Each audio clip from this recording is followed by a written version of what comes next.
This is the Before You Read lecture for the book of Joshua, especially the first 12 chapters. As Douglas Knight argues in his introduction to the book of Joshua in the New Interpreter Study Bible, Joshua marks an important transition in the history of Israel. Joshua, quote, recounts the transition of landless wanderers into the landed people of Israel.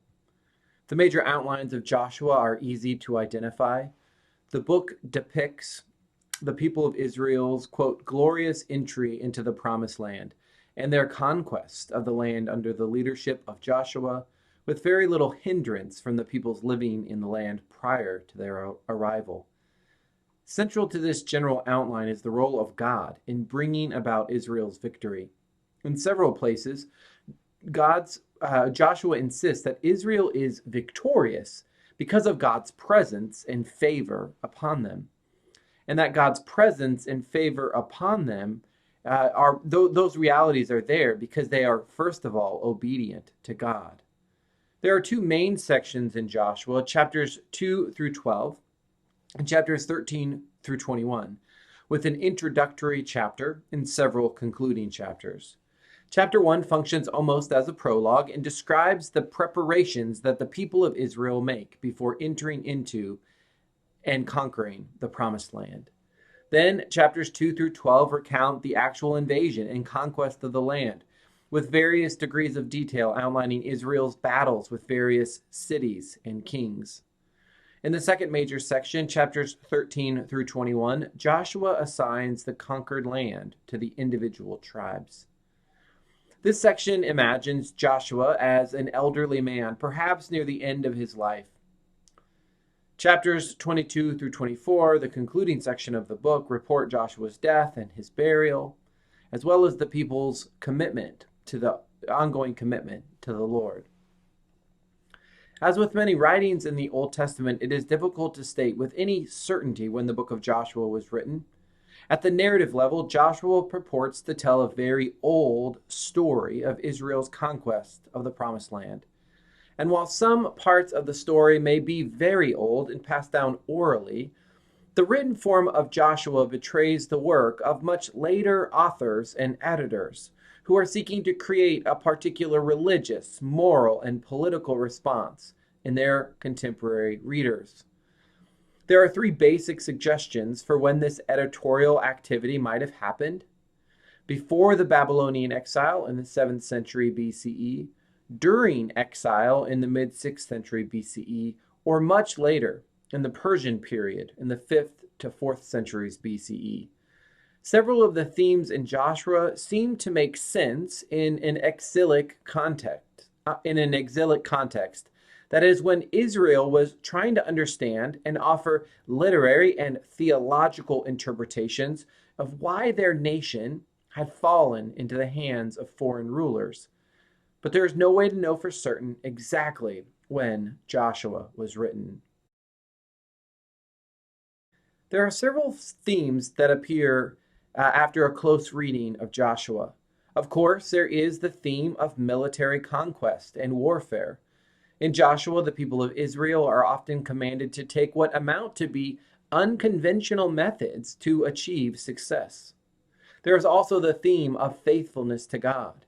In several places, the people of Israel are commanded to remain faithful to God, or to show their faithfulness to God in particular ways.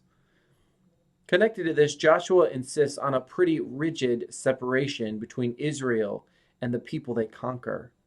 The book seems particularly concerned with spelling out what they can and cannot acquire from the conquered peoples. And violations of these standards are met with the severest of punishments. Finally, a theme that you will see throughout is that of memory and memorializing the events in the story. The Israelites are commanded to do or say certain things to remember what God has done for them. In earlier lectures, I have mentioned the idea of the Deuteronomistic history, or this concept of Deuteronomistic theology.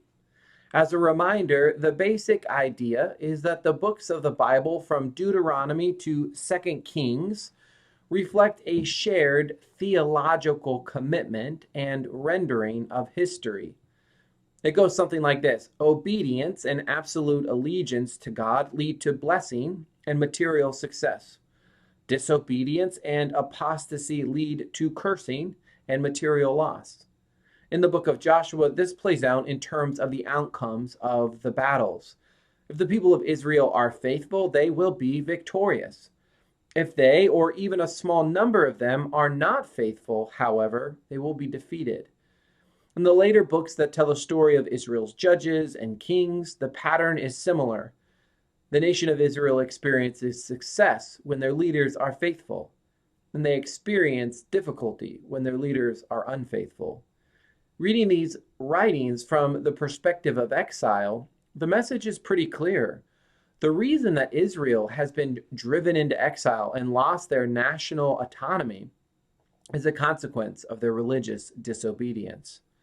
The authors and editors look at their contemporary experience and say, this is happening because we have been unfaithful. This puts the story of Joshua in somewhat new light. Read from the experience of exile, Joshua holds up the powerful consequences of faithful allegiance to God. If Israel's faithfulness allowed them to conquer the great city of Jericho with only a few hundred people, imagine what would happen if all of the nation returned to God. In this way, we can read the frequent command in Joshua to be, quote, strong and courageous on two levels. On the first level, it applies to the narrative. Joshua and the people of Israel are commanded to be strong and courageous as they prepare for battle and conquest. But it also applies to the level of the readers in exile. They too need to be strong and courageous as they seek to be faithful to God, not in the context of invasion, but of exile. They need to courageously align themselves with God, even in the midst of a foreign land. The narrative themes and theology of Joshua present several problems to the contemporary reader. I want to highlight the historical and theological problems that many experience in their reading of Joshua. First, there is the historical problem related to the conquest of the land. Biblical scholars have noted that there is no textual source besides the Bible that speaks to Israelite conquest of the Promised Land. As a result, scholars have sought to find support for the conquest narrative from archaeology. But despite several excavations, they have found little decisive evidence that the Israelites conquered the land and destroyed the Canaanite cities in the way that the book of Joshua describes them. What archaeological excavations have shown, however, is that there was a dramatic settling of the region in the first part of the Iron Age, roughly the 12th century BCE. These discoveries have led to four hypotheses related to the conquest narrative. First, the people of Israel stormed into the land and settled it in dramatic fashion, much like the book of Joshua describes, though the cities and the people groups occupying the land would have been much smaller in actuality. This suggestion, however, lacks archaeological evidence. Second, various people groups may have migrated into the land for whatever reason. Eventually, over an extended period of time, these people groups came to think of themselves as the people of Israel. This aligns in part with the book of Judges, but does little to explain why they immigrated in the first place and why they decided to consolidate their identities. Third, it is possible that oppressed peasants from Canaanite cities rebelled against their wealthy and powerful overlords and fled into this largely unpopulated area. Eventually, they merged into a political and religious community that emphasized the care of the weak and sort of hedging the power of those with lots of money. Fourth and finally, there were existing populations in the region that were eventually augmented by immigrant groups from outside. Eventually, these groups merged into a single social and economic base with central leadership. And eventually that became the kingdom, the kingship of Israel. None of these hypotheses are perfect, but each reflects some of the historical problems as they relate to the conquest narrative as we see it in Joshua. As you read, try to keep the basic historical problem in mind and the various historical or hypothetical explanations. Which one seems most probable to you and why? Second, and probably more pressing than the historical problems, are the theological problems related to the book of Joshua. It is not an exaggeration that Joshua calls for what modern people would call genocide in several places. The people of Israel are commanded to utterly and completely obliterate cities and all of their inhabitants, including women, children, and livestock. God not only allows, but outright commands that the people of Israel perform terrible acts of violence as a sign of their obedience to God. Along with this, the text insists that it is actually God, the great divine warrior, who is leading the people in victory. It is God's intervention that ensures their success. In this way, God is also responsible for the slaughter of these foreign people. So what do we do with this? One important thing to keep in mind is that Joshua was written when such wars were a part of the distant past. Joshua is a book of remembrance, not an instruction manual for how life should be lived today. In this way, the theological themes of Joshua are important. Above all else, Joshua insists on the sovereignty of God.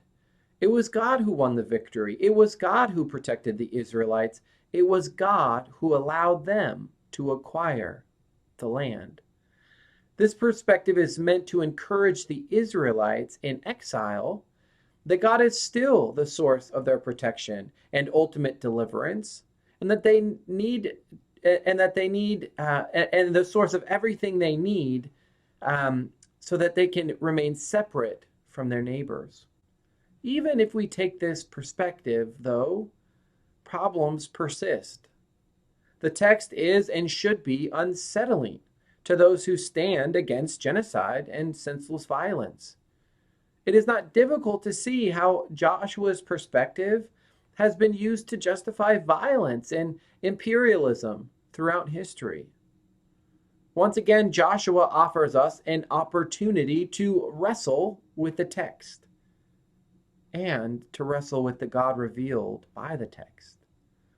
Can we hold on to the presupposition, the assumption, the conviction about God's sovereignty while letting go of the violence? Or is the violence of Joshua just too pronounced, too fundamental to the message, that we can't eliminate it, and therefore must question the sort of God that it reveals? Does the particularity of Joshua, its locatedness in a specific moment in history, help in any way? I certainly don't have all the answers to these questions, but I think they are worth asking and worth wrestling with.